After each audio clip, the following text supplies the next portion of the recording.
the prophet Samuel, who was a priest, decided that it was time for them to have a monarchy, that they should have a king. And they came to Samuel and said, we'd like to have a king. We think we should have a king because then we could be just as great as all the other countries around us. And he says, well, you have to keep something in mind. If you have a king, he's going to take your women for his harem. He's going to take your men for military duty.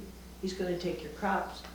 He's going to take your money for revenue to run the kingdom. You need to be aware of all these things. So if you're sure that's what you want. So he's the first one to, he picks Saul as the first king. He anoints him, and he becomes the king. And Saul is kind of psychotic, schizophrenic, and David supposedly calms him by playing music on his harp.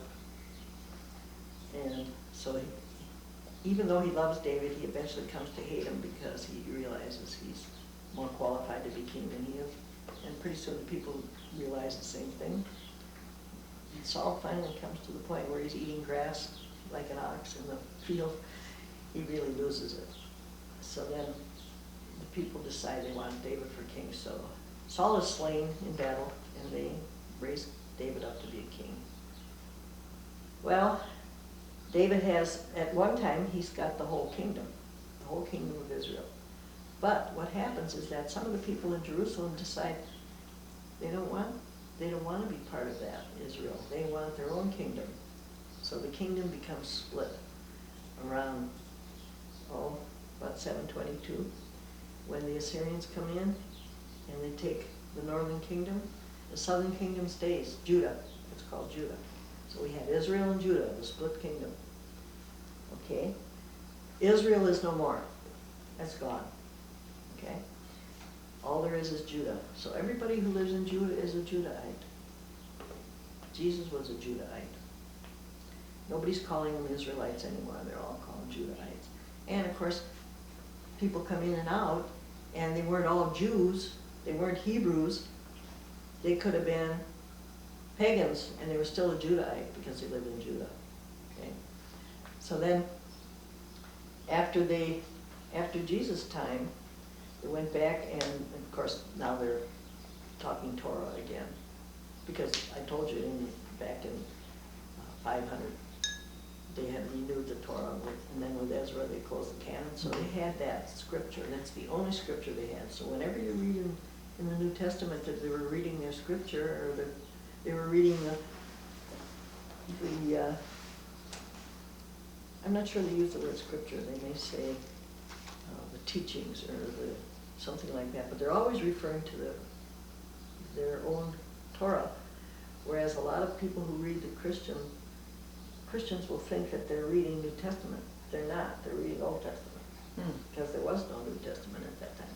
Okay, so all you have are Judahites. Well, then by the time they come in and they shorten the Judahite to the Jew. That's just a shorter version of. And the one who makes fun of the Judahites are mostly the priests, and the scribes.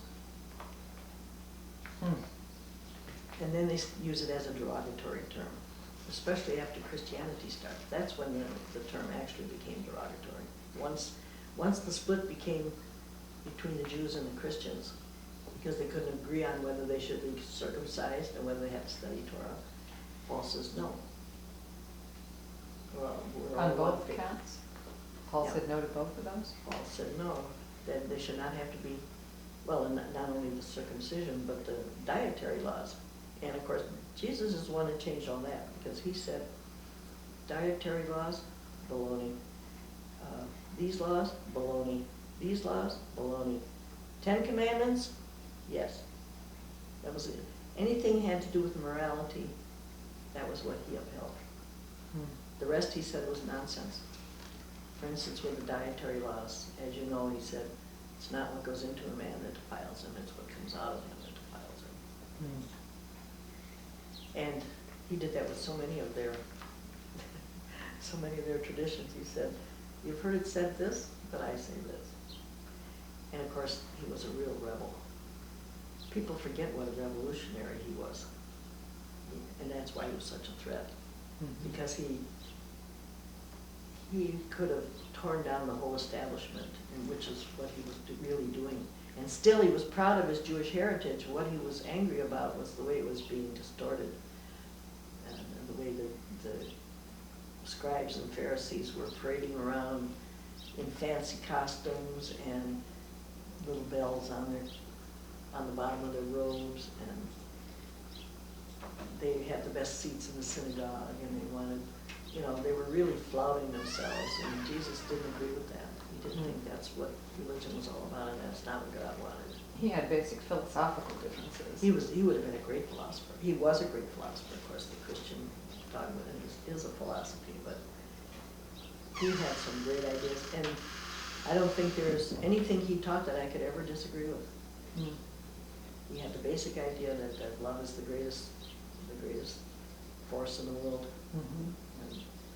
And his whole purpose was to reconnect people with God. That's the biggest thing he was on earth for. Mhm. That's always what he was striving for. Did he really teach that the only way to God was through him? I don't think he meant the only way. I think he was saying, if you want to know how you should live your life, look at the way I'm living mine. I am the way. I am one of the ways. I don't think he ever said, I am the way. I think that may have, a lot of words that were attributed to him were put in there later by the early church, redefined and polished and so forth. Mhm. We pretty much know what our original sayings with him and what's been added later by the church. Mhm. We have the earthly Jesus and the heavenly Christ. Right, right. What year did Paul go around writing these letters? Between 45 and 55. So 45 years after Christ's No. crucifixion? No, because he would have been crucified about 33. Oh, okay. So about 15, I would say maybe 10 to 15 years after. Okay, so he knew him. No, he never, well, he persecuted Christians. Okay. He didn't know him personally. He didn't follow him at that time. He was persecuting Christians. He would haul them off to prison. That's right, I remember that now. And then he had a revelation with He had an angel. an epiphany, a meeting on the road to Damascus that blinded him. And people can poo-poo that all they want, but he writes it in his own words. And it's bizarre, but the very fact that it's bizarre makes me realize what an impact it made on him. The very fact that it happened and what he did with it, he changed the world. So something drastic happened. Whether it was exactly as people depict it in pictures and things, that's a different story. But the way he tells it, it blinded him and it took him 3 days to get his vision back. He must have been very charismatic to have had I that think kind so. of influence on Oh, people. definitely, yes, just as Jesus was charismatic. Mhm. And of course, charis, as you know, means gift, a gift of God. God's the only one that can give charisma. Charis is a gift from God. So somebody who's charismatic has been touched by God. That's that special gift. Not everyone has charisma. But for him to have that kind of impact on the world Yeah. through his letters and Yes. his visitations on the communities and telling them, I want you to follow these rules and. But Paul gets a bad rap because scholars now know that many of the parts of his letters have later ministers, and they wouldn't have been priests at that time, but later writers have inserted parts into his letters to agree with what was happening in their parishes at the time. For instance, there's one talks about women covering your head and not about the long hair and all that. That's all been added, and you can even see, if you look, one of the things I studied at Stritch under Dr. Perry was to look for seams, and it's going through scripture verse by verse and seeing what has been added or cut out. And if you look at one verse and then you read, all of a sudden you come to a verse that should have been there. And it reads beautifully. And someone has inserted something at a later date to take care of a problem that you have. That's really what Scripture is all about. All Scripture is written to answer problems that the early church was facing.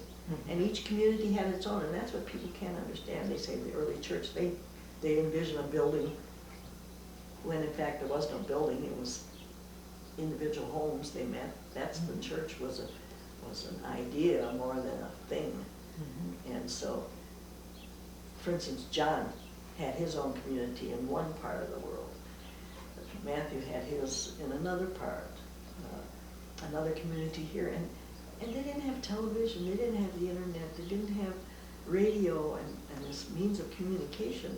A letter might take 3 to 6 months to reach somebody before they get the news. And these letters circulated, but it's not like they had it this week and they got it the next week. People had the wrong impression of what life was like at that time. It was harsh.